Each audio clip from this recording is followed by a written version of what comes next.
Eh bien, salut à tous, c'est la vie météo. J'espère que vous allez très bien. On se retrouve en ce lundi 2 février 2026 pour de nouvelles infos météo. Aujourd'hui, on va jeter un œil à ce qu'il va se passer durant cette semaine, première semaine du mois de février, qui ne changera guère de ce qu'il s'est passé durant la fin du mois de janvier, à savoir succession de perturbations, passage pluvieux, passage venteux, passage orageux, de la neige en montagne.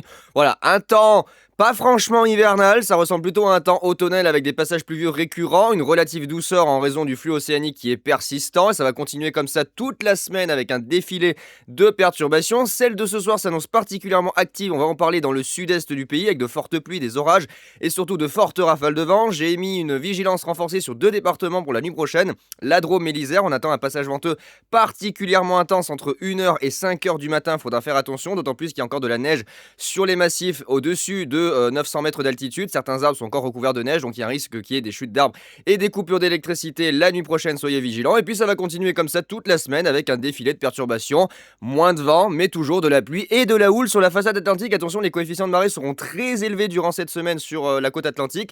Heureusement, pas de tempête en vue, mais avec des vents de sud-ouest assez soutenus et des dépressions qui circulent au large sur l'Atlantique, ça enverra quand même de la houle assez importante avec un risque de submersion malgré...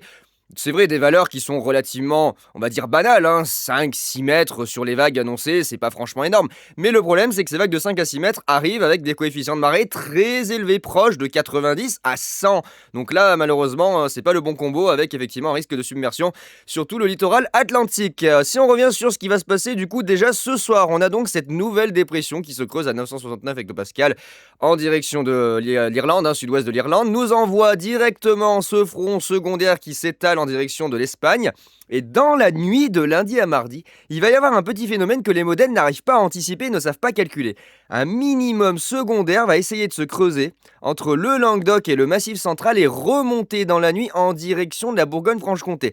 Et dans cette phase-là, il va y avoir une accélération du vent de sud à sud-est et notamment un écrasement des gradients de pression. C'est pour ça que le vent pourrait souffler en tempête sur certains reliefs, notamment de la Drôme et de l'Isère cette nuit. C'est en raison de ce petit minimum qui va venir compresser les gradients de pression à son passage avec la bascule du vent de secteur sud-est à secteur sud-ouest, avec également de fortes pluies qui vont toucher les Cévennes et la région PACA durant la nuit de lundi à mardi. Donc on la voit ici, cette dépression qui essaye de se rapprocher, le front qui transite en direction de l'Espagne, le flux qui se redresse au secteur sud pour cet après-midi et ce soir, les gradients qui se resserrent de plus en plus, déjà de fortes pluies qui vont remonter sur les Cévennes durant la journée et en cours de soirée. On attend entre 60 et 80 mm grosso modo sur les Cévennes, mais ça pourrait monter à 80-90 mm si vraiment les précipitations sont intenses. De nouvelles pluies qui touchent également la Bretagne et la façade atlantique pour ne pas changer de d'habitude. Ensuite, dans la nuit, cette dépression va progresser en direction de l'Est. Et là, regardez, ça sur le modèle ECMWF, on le verra pas, mais il y a d'autres modèles qui le voient très bien. Dans cette phase-là, dans la nuit, on va avoir ici... juste là, au niveau du massif central, entre minuit et 3h, un petit minimum secondaire de surface qui va remonter et forcer les gradients de pression à se resserrer, notamment entre la Méditerranée, la vallée du Rhône et les Alpes. Et ça va faire transiter un gros coup de vent qui remontera ici depuis les Bouches-du-Rhône vers le Vaucluse, la Drôme, l'Ardèche, le nord de l'Isère, les Préalpes, le Vercors, en direction du Lyonnais, et ça pourrait se propager dans la nuit de mardi jusqu'au Val-de-Saône, jusqu'à la Côte d'Or, et même un petit peu plus au nord, notamment vers le Jura, avec des rafales de vent qui pourraient temporairement être assez soutenues au passage du resserrement des isobars. On pourrait avoir des rafales entre 60 et 80 km/h, mais c'est surtout entre la Drôme et l'Isère que ça va souffler en tempête durant la nuit. On pourrait dépasser les 90 km/h dans les zones de plaine entre Valence et le nord-ouest de l'Isère, potentiellement du 100-105, c'est tout à fait possible. Et dans le Vercors, par contre, ça va être la grosse tempête, 130 à 150 km/h vers 1800 mètres d'altitude et des pointes jusqu'à 120-130 km/h des 1000 mètres. Je vais me rendre d'ailleurs à Villard-de-Lans, je pense qu'on va enregistrer de belles valeurs, à savoir que la dernière fois que c'est arrivé, c'était effectivement la tempête Florian en janvier, le 5 janvier 2025, et c'était pas une grosse tempête, les valeurs étaient pas exceptionnelles dans la région, et pourtant, Villard-de-Lans a enregistré 146 km/h. Alors que les modèles voyaient quasiment rien. Il y a eu 146 km/h à Villard-de-Lans. Donc autant vous dire que la nuit prochaine, vu ce que certains annoncent, on n'en sera pas loin, je pense, des 130-140 km/h. Donc cette dépression va ensuite nous quitter pour la journée de mardi en direction du nord-est, envoyant d'ailleurs de la neige à nouveau sur les Alpes durant la nuit. Ensuite, nouvelle perturbation qui arrivera pour la journée de mercredi. Donc à nouveau du côté de l'Espagne et du Portugal, 3 tonnes de pluie. On verra que les modèles affine également du côté de la Méditerranée, le passage pluvieux et orageux assez important. Vous allez voir au niveau des rafales de vent, faudra faire gaffe, il va y avoir une bascule du flux avec ce petit minimum de surface qui va essayer de se creuser. Pour la suite des événements, mercredi, nouvelle perturbation, à nouveau un flux de secteur sud qui revient, ça remet des pluies à nouveau sur les Cévennes, à nouveau dans le sud-ouest, il y a de la pluie qui arrive avec un petit minimum, regardez la rotation là, hop, on l'a vu rapidement, je sais pas si on arrive à l'afficher, là voilà, 981, ce tout petit minimum de surface, minimum secondaire, dépression satellite, qui essaye de se creuser le mercredi en cours de journée du côté du golfe de Gascogne, ça donnera à nouveau de fortes pluies pour ne pas changer du reste du mois de janvier, notamment les dernières semaines. Et voilà, encore une fois, cette vaste dépression mer qui se positionne sur l'Atlantique et qui nous envoie, encore une fois, pour le jeudi, nouvelle perturbation, nouveau passage légèrement venteux sur la façade atlantique, nouvelle pluie entre la Bretagne et l'Aquitaine, jusque du côté de la Méditerranée avec le vent qui se redresse encore une fois au secteur sud. Voilà, cette semaine, c'est flux de sud à gogo. L'Espagne et le Portugal qui en prennent plein la gueule avec des cumuls absolument aberrants du côté du Portugal. On dépasserait les 300 à 500 mm en l'espace de quelques jours, sachant qu'il pleut déjà énormément depuis un peu plus d'une semaine. En direction de la Méditerranée pour jeudi soir et vendredi matin, attention, forte pluie, potentiellement des orages, ça sera surveillé, peut-être un épisode méditerranéen encore une fois de ce côté-là, en direction de la Corse.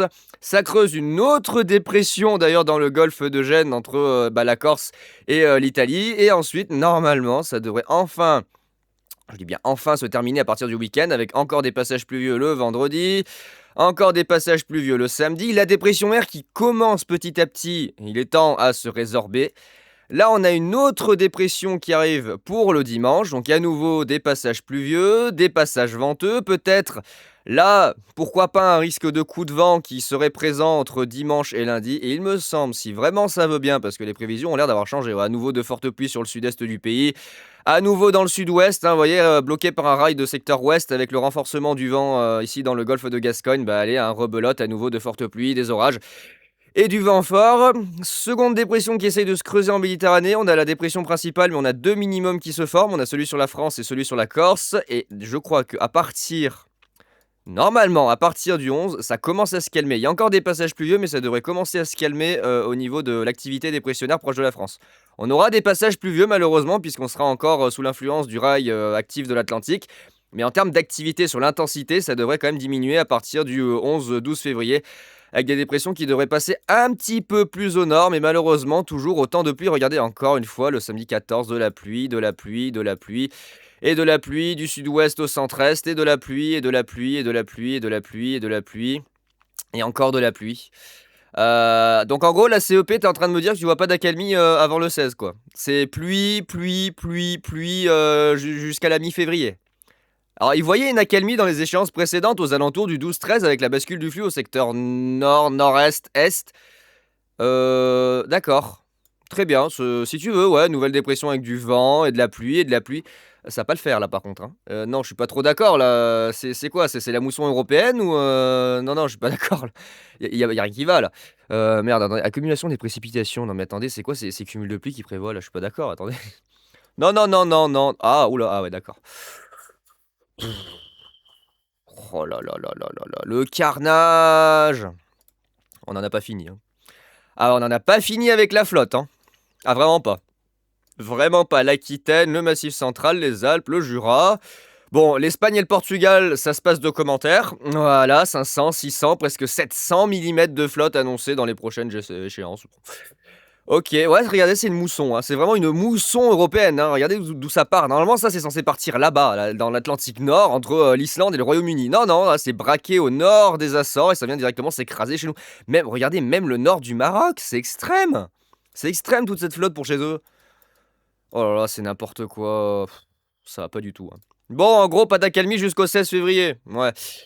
Affaire à suivre. Juste précision ici, hop, vigilance renforcée pour demain, notamment dans la nuit, pour l'Isère et la Drôme. Avec déjà la nuit prochaine, attention, un petit coup de vent avec le front venteux qui va se déplacer depuis l'Aquitaine vers l'Occitanie en direction du Languedoc, puis la vallée du Rhône, et ensuite ça remontera, ça suivra la vallée du Rhône vers le centre-est et le nord-est. Donc dans un premier temps, c'est un coup de vent classique. Attention quand même, entre l'Aude, le Tarn, l'Hérault, l'Aveyron, ça pourrait donner localement des rafales de vent à plus de 100 km/h au passage du front. Surtout sur le bord de mer de l'Aude et de l'Hérault, ça sera à surveiller, mais potentiellement ce front pluvio-orageux venteux pourrait donner de violentes rafales de vent.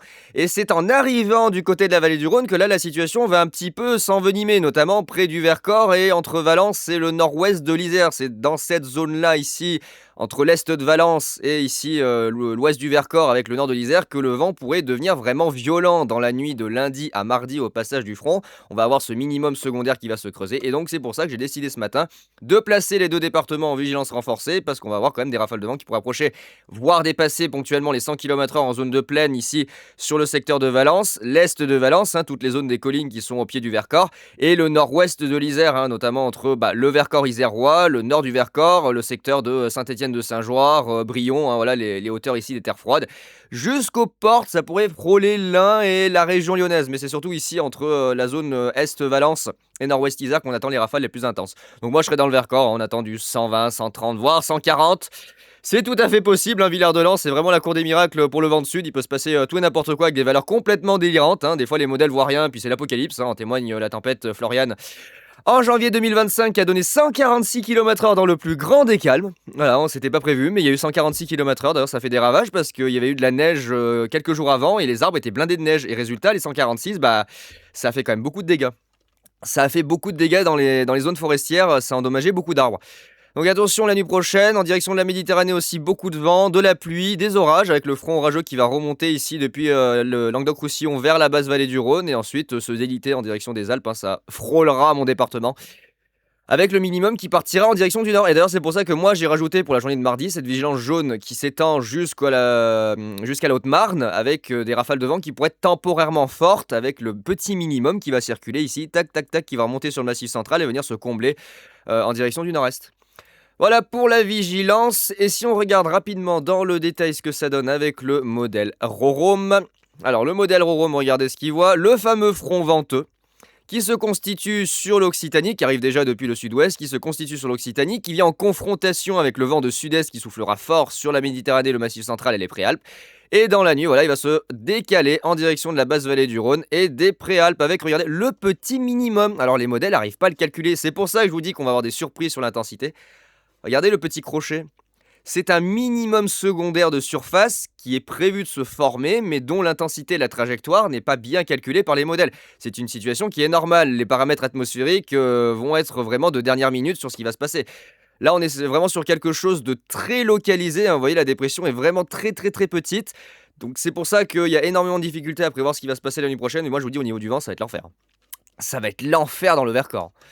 Ça va être dantesque. De fortes pluies sur le Gard, sur l'Ardèche, une partie sud de la Lozère, l'extrême nord de l'Hérault, le Var et les Alpes-Maritimes. On attend entre 80 et 90 mm, on va dire grosso modo, mais ça peut être un petit peu moins, un petit peu plus. Allez, localement 100 mm, vraiment si ça veut bien.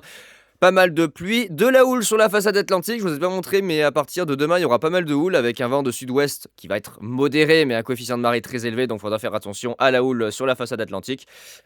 Et puis voilà, situation bien chahutée, les modèles WRF qui me montrent quand même des choses voilà, c'est très agressif pour la nuit de lundi à mardi, mon dieu. Ouh là là, ça va être un peu le bordel là dans le Vercors. Oh mon dieu. Ça va être un peu l'os bordel là dans le Vercors. Grosse rafale de vent. Grosse rafale de vent entre la Drôme et l'Isère pour la nuit de lundi à mardi. À mon avis, là, le Vercors, il va me pondre des rafales de vent, ça va être épique. Ça va être quelque chose. Ouais, localement jusqu'à 100 km/h en pleine. Alors certains modèles ont revu à la baisse, d'autres ont revu à la hausse. C'est hésitant. Ouais, ça va donner, ça va donner. Franchement, ça va donner, je pense qu'on va largement dépasser les 120 km/h sur le secteur de Villard-de-Lans. À mon avis, je vais douiller là, à Villard. Ouh là là, ouais, ça va pas rigoler. Ah ouais, dans la nuit, regardez, ça va pas rigoler. Surtout ici, vers minuit, 1h, 2h, 3h, 4h. Là, ça va pas rigoler. Vous voyez, localement, on pourrait atteindre les 90, 100, voire 105 km/h en pleine. Au pied du Vercors et entre Valence et le secteur de Bourgoin-Jallieu, y compris sur les zones de plateau ici. De Saint-Étienne-de-Saint-Joire. Sur les massifs aussi, ça va énormément souffler. Secteur de Champs-Rousses. Bon, tout le Vercors, bien évidemment. Donc voilà pour cette situation très agitée du début de semaine, avec malheureusement toujours beaucoup trop de pluie. Trop de pluie, trop de pluie, trop de pluie, trop de pluie, et perturbations, et perturbations, et perturbations, et perturbations, et perturbations, et pluie, et pluie, et pluie, et vent, et dépression, et dépression, et dépression, et dépression, et dépression, et dépression, et dépression. Voilà. Voilà à quoi va se résumer la première quinzaine du mois de février. Avec le refroidissement qui est toujours là aux alentours du 15, lui il a pas bougé, il est toujours là. Sauf, je crois, non, sauf sur CEP. Sur CEP, il l'a viré. Lui, il voit toujours 3 tonnes de dépression, 3 tonnes de pluie, 3 tonnes de bordel. On va tous mourir. C'est génial. Alors, GEM voit une accalmie. Il voit une accalmie à partir du 10. Ce qui n'est pas le cas de tout le monde, hein. Il voit une accalmie à partir du 10. Bon, je suis un petit peu sceptique sur ça, franchement, je vous le dis. Et de la pluie et du vent. Ah, il voit le minimum secondaire à 990. Le modèle ICN, regardez, il est là, le minimum secondaire de ce soir. Mais il va nous faire des conneries, ce minimum, hein. Oh, je sens qu'il va faire des conneries sur la vitesse du vent dans le Vercors. Les gradients de pression, ils vont pas aimer, hein. On voit que ça essaye de ponter, regardez, avec des zones de basse pression en direction de l'Europe centrale. Alors là, c'est un anticyclone qui essaye de filer en direction du sud, mais ça essaye de ponter, hein. Regardez, ça essaye de ponter avec l'Europe centrale pour la mi-février. Avec toujours notre split du vortex polaire dont on avait parlé hier, là. Ah, le split pour l'instant, bon. Voilà, il n'est pas franchement folichon. À voir si ça a un impact sur la fin du mois de février, le début du mois de mars, mais pour l'instant, c'est pas ouf. Il reste quand même actif, hein, regardez, jusqu'à la mi-février, voire la seconde quinzaine du mois de février. Le split reste bien en place avec un réchauffement stratosphérique qui a pas l'air de vouloir s'éteindre. Ça pourrait donner encore quelques petites surprises, hein, voilà, sur le début du mois de mars, comme je vous l'avais dit. Je vous l'ai dit hier, moi je sens que le mois de mars, il va pas être spécialement très doux. Je sens des anomalies bien froides pour le mois de mars. Ah, lui, il voit le froid. Il voit le froid vers le 10. Flux de secteur nord, nord-est. Bon, on verra, on aura le temps d'en reparler d'ici là. La petite mésodépression. Regardez-moi ça, la petite mésodépression dans la nuit de lundi à mardi vers chez moi. Putain, je sais pas combien le vent il va monter dans le Vercors, mais ça craint, hein. Mon avion va se taper du 140 dans le plus grand des calmes. J'ai amené mon anémomètre. Je vais essayer de bidouiller pour le faire tenir sur mon trépied et planter le trépied par terre sur la colline pour essayer de faire des mesures parce que j'aimerais bien voir si on peut monter à 140. J'ai 136 de maximum sur le mien, donc c'est le record lors de la tempête Monica en mars 2024. Il y en a eu des tempêtes de sud entre 2024 et 2025. Il y a eu Monica, ensuite il y a eu Kirk, après il y a eu Florian, après il y a eu Herminia. Je sais pas combien il y a eu de... Il y a eu celle du 29 mars 2024 aussi, avec 150 km/h à Villard-de-Lans. Il y a eu Florian, pas Florian. Il y a eu Monica qui a donné 141. Il y a eu le 29 mars qui a donné 150. Il y a eu Kirk qui a donné 139. Il y a eu Florian qui a donné 146 km/h. Et après, il y a eu Herminia, il n'y a eu que 91 à la station. Mais moi, sur le plateau, j'avais au moins 120-130 là-haut. Donc, ouais, ça commence à faire beaucoup de tempêtes de sud, là, en peu de temps. Bon, ça faisait un an que c'était pas arrivé, donc autant aller en profiter. Et la pluie qui arrive... la pluie qui arrive vers 3h, par contre, hein. Ça, par contre, c'est pas cool. Pas mal de pluie qui arrive vers 3h du matin. J'espère que ça sera pas pendant le plus gros du coup de vent. Bah, c'est prévu d'être pendant le coup de vent, parce que c'est le resserrement, voilà, entre 3h et 4h, c'est le resserrement des isobars, avec le passage du minimum. Donc, ouais, localement, il voit du 100-110, hein, le modèle Arome dans la vallée du Rhône, hein. Vous voyez, du côté du Nord-Isère aussi, en direction de l'Ain, 80-90. Alors, c'est un marquage venteux sous le front, mais ponctuellement, vous pourriez dépasser les 90 km/h, justement, au passage de ce système. Donc voilà les amis pour ces infos météo du 2 février 2026. Nous on se retrouve ce soir pour la vidéo dans le Vercors et on se dit à très vite pour de nouvelles infos météo. Allez, ciao tout le monde!